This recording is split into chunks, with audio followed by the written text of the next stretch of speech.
হাদির মরদেহ নিয়ে আসা হয়েছে জাতীয় হৃদরোগ ইনস্টিটিউটের হিমঘরে। সেখানে আছেন সহকর্মী মানিক শিকদার, যুক্ত হচ্ছি তার সাথে। মানিক, হাদির মরদেহ কি পৌঁছেছে হিমঘরে? কেমন দেখছেন পরিস্থিতি?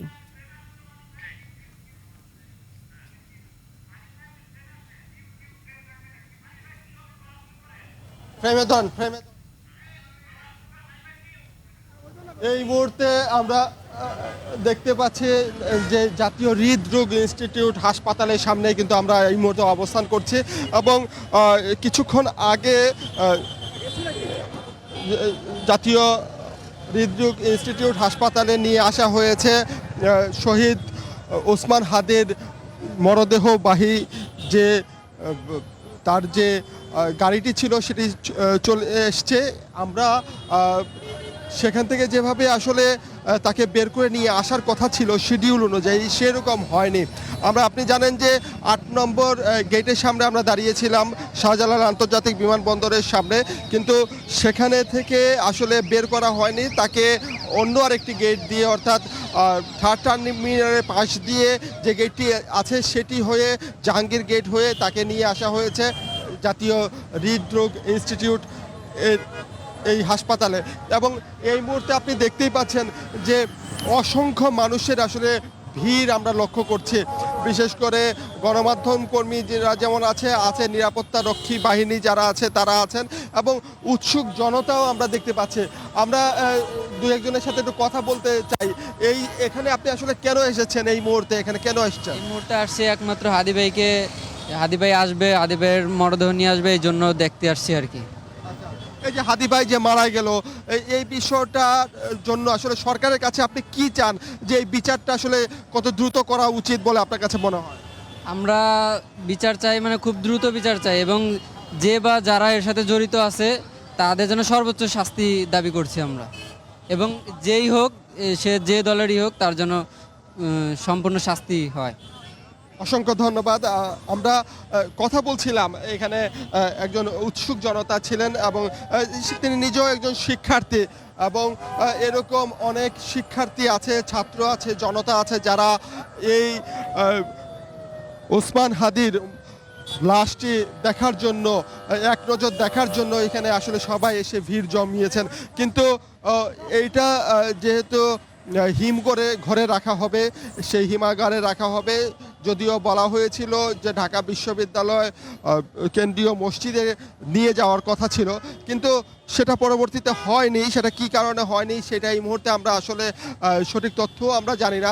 তবে যতটুকু আমরা বুঝতে পারছি যে আইনশৃঙ্খলা পরিস্থিতির যাতে কোনোভাবে কোনো অবনতি না ঘটে, সেই কারণেই আসলে মূলত এভাবে এই উদ্যোগটা নেওয়া হয়েছে। এবং বিশেষ করে যারা আইনশৃঙ্খলা রক্ষাকারী বাহিনী আছে, আপনি জানেন যে গতকালকের যে ঘটনাটি ঘটেছিল, বিশেষ করে সারা রাত আমরা দেখেছি এই মৃত্যুকে কেন্দ্র করে উত্তাল হয়েছিল রাজধানী সহ সারা দেশ, এবং সেখানে বেশ কিছু অপ্রীতিকর ঘটনাও ঘটেছে। আমরা দেখতে পেয়েছি দুটি গণমাধ্যমকে পুড়িয়ে দেওয়া হয়েছে।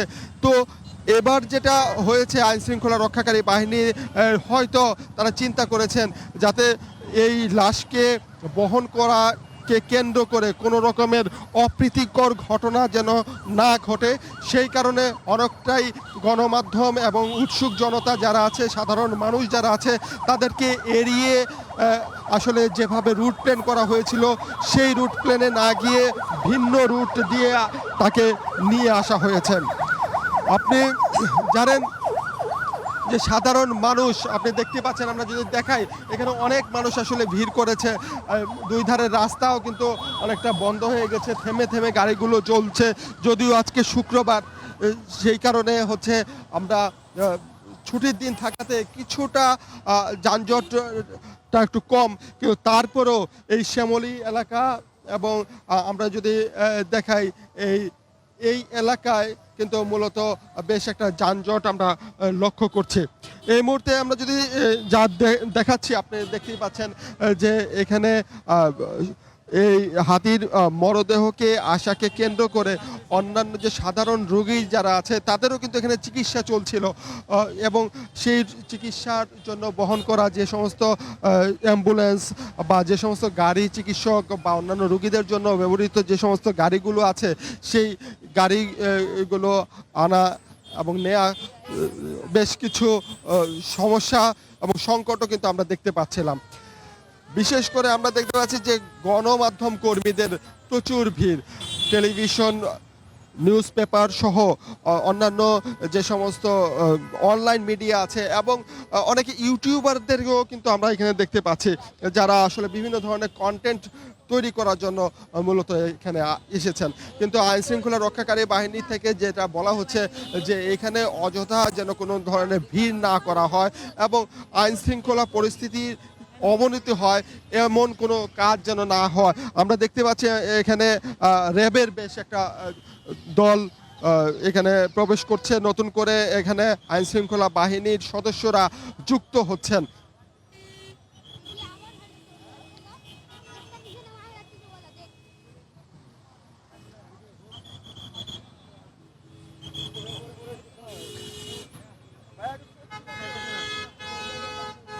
আমরা যে জায়গায় দাঁড়িয়েছি আসলে এখানে তিল ধারণের জায়গাও নেই। আমরা অনেকটা আইল্যান্ডের উপরে আসলে দাঁড়িয়ে এই চিত্রটি দেখানোর চেষ্টা করছি এবং দেখতেই পাচ্ছেন এখানে পুরো গেট জুড়ে অসংখ্য মানুষের ভিড়। প্রত্যেকটি গাড়ি যেতে, বিশেষ করে অ্যাম্বুলেন্সগুলো, রোগীবাহী যে সমস্ত অ্যাম্বুলেন্সগুলো আছে সেগুলো ভিতরে প্রবেশ করতে বেশ বেগ পেতে হচ্ছে। আমরা এখানে যারা সাধারণ যারা মানুষ আছেন বা উৎসুক জনতা আছে, আমরা একটু কথা বলতে চাই আপনার সাথে। আপনি এখানে এখানে কোথা থেকে এসেছেন আমরা একটু যদি দেখাই। একজন এখানে আমাদের সাথে আছেন, এক ভাই, তার সাথে একটু কথা বলবো। উনি গণমাধ্যম কর্মী। ধন্যবাদ। আমি বিকাল 4টা থেকে বিমানবন্দরে ছিলাম 8 নম্বর গেটে। তো 8 নম্বর গেটে আমরা সাংবাদিকরা ওখানে অপেক্ষমান ছিলাম প্রায় দীর্ঘ 6টা পর্যন্ত। আমরা যখন জানতে পারি আপনার 6টা 5 মিনিটে হাদিকে বহনকারী বিমানটি হচ্ছে আপনার ল্যান্ড করার কথা ছিল, যেটি 5টা 48 মিনিটের দিকে ল্যান্ড করে। তো পরবর্তীতে আমরা লাশের জন্য অপেক্ষা করছিলাম যে এই গেট দিয়ে বের হবে, কিন্তু কিছু সময় পর হঠাৎ করে একটা মাধ্যমে শুনতে পারি যে লাশ বের হয়ে গেছে অন্য কোনো গেট দিয়ে, যেটাকে নেওয়া হচ্ছে আপনার জাতীয় হৃদরোগ ইনস্টিটিউটে। কিন্তু আমরা প্রস্তুত ছিলাম যে লাশ আসবে, আমরা এটাকে ফলো করবো এবং এটা পিছিয়ে যেতে যেতে হচ্ছে আমরা যতটুকু জানছিলাম ঢাকা বিশ্ববিদ্যালয়ের সেন্ট্রাল মসজিদে নেওয়া হবে। এই যে লাশটাকে যে রুট প্ল্যান করা ছিল, যে আমরাও জানি যে এই লাশটা আসার কথা ছিল ঢাকা বিশ্ববিদ্যালয়ে কেন্দ্রীয় মসজিদে, এবং যে রুট প্ল্যানটা আপনিও পেয়েছিলেন আমরাও পেয়েছিলাম, সেই রুট অনুযায়ী না গিয়ে ভিন্ন পথে কেন আসলো বলে আপনার কাছে মনে হচ্ছে? আচ্ছা, এটা নিয়ে হচ্ছে আমরাও আসলে ওখানেই বিমানবন্দরে থাকা অবস্থায় কথা বলার চেষ্টা করেছিলাম। আসলে এটা নিয়ে কেউ কোনো সদুত্তর আমাদেরকে দেননি এবং এটার সঠিক কোনো ব্যাখ্যাও কেউ দিতে পারেননি, আমাদের আইনশৃঙ্খলা বাহিনী কেউই দিতে পারেননি। তো আমরা আসলে অনুমানও করতে পারছি না এটা কেন করা হয়েছে। তবে আমরা ব্যক্তিগতভাবে আমরা যতটুকু ওই গণমাধ্যম কর্মীরা আসার পথে যতটুকু আলাপ করলাম, কোনো যে জনসমাগমের যে বিষয়টি এটিকে এড়িয়ে যাওয়ার জন্য হয়তো এটা নিরাপত্তা যাতে কোনো বিঘ্ন না ঘটে, ঝামেলা যাতে না ঘটে, বিঘ্ন যাতে না ঘটে, হয়তো এই কারণে আপনার আমাদেরকে অ্যাভয়েড করে অন্য কোনো রুট দিয়ে তার মরদেহ জাতীয় হৃদরোগ ইনস্টিটিউটে আনা হয়েছে, যেখানে আগেই ঘোষণা ছিল বিমানবন্দর থেকে সরাসরি লাশটি ঢাবির সেন্ট্রাল মসজিদে নিয়ে আসা হবে। আপনি এই মুহূর্তে এখানে যেহেতু আপনি নিজেও সংবাদকর্মী এবং দেখছিলেন, এখন আসলে কি প্রক্রিয়াটা চলছে? এখন তার লাশ কি হিমাগারে নিয়ে যাওয়া হয়েছে কিনা? আমি যতটুকু জানতে পেরেছি যে একটি সূত্রের মাধ্যমে জানতে পেরেছি আসার পথে ফোনে সেটা হচ্ছে লাশ ইতিমধ্যে হিমাগারে নেওয়া হয়েছে, কিন্তু আমাদেরকে আসলে এখনো ভিতরে ঢুকতে বা প্রবেশ করতে দেওয়া হয়নি বিদায় আমরা নিজে থেকে একবারে বিস্তারিত কিছু জানাতে পারছি না আর কি। আমরাও চেষ্টা করছি জানার। ধন্যবাদ। যেটা বলছিলেন যে আমরা আসলে সঠিক কোনো তথ্য এখন পর্যন্ত পাচ্ছি না, বিভিন্ন সূত্র থেকে বিভিন্ন ধরনের সংবাদ আমরা পাচ্ছি। কেউ বলছেন আসলে তাকে এর আগেও আমরা কয়েকটা তথ্য পেয়েছিলাম যে একবার বলা হয়েছিল সরদে হাসপাতালে নেওয়া হবে, একবার বলা হয়েছিল বারডেম হাসপাতালে নিয়ে যাওয়া হবে, আবার সবশেষে আমরা জানতে পারলাম যে জাতীয় হৃদরোগ ইনস্টিটিউট হাসপাতালে যে হিমাগারটি আছে সেই হিমাগারে এখানে রাখা হয়েছে। তো এটা নিয়ে বিভিন্ন ধরনের মন্তব্য, বিভিন্ন ধরনের তথ্য আসলে ঘুরপাক খাচ্ছে। কোন তথ্যটি যে সঠিক তা হয়তো কিছুক্ষণের মধ্যেই আমরা সব বুঝতে পারবো এবং জানতে পারবো। আমরা দেখতে পাচ্ছি যে বিজিবি, র্যাব এবং সেনাবাহিনীর বেশ কয়েকটি গাড়ি এখানে প্রবেশ করেছে এবং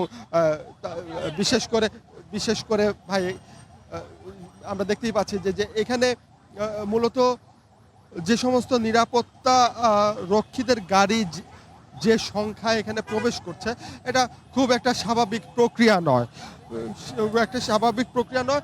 তারপরও এই যে দেখাচ্ছিলাম আমরা যে তথ্যগুলো, আমরা সেই জায়গা থেকে আসলে শেষ করে দিতে চাই। আমি আমার সাথে আমার ক্যামেরাম্যান আছেন ওয়াসিম খান, তিনিও কিন্তু এই তথ্যগুলো তুলে ধরছিলেন। তো এর পরবর্তীতে যদি আমরা আসলে এই মরদেহ কোথায় রাখা হয়েছে বা এর পরবর্তী প্রক্রিয়াগুলো কি কি হবে সেই তথ্য আমরা পাই, তাহলে আবার নিশ্চয়ই পরবর্তীতে আবার জানিয়ে দেওয়া হবে। তো এই ছিল আমার কাছে এখানে থাকা সর্বশেষ। মানিক শিকদার, আপনাকে অসংখ্য ধন্যবাদ।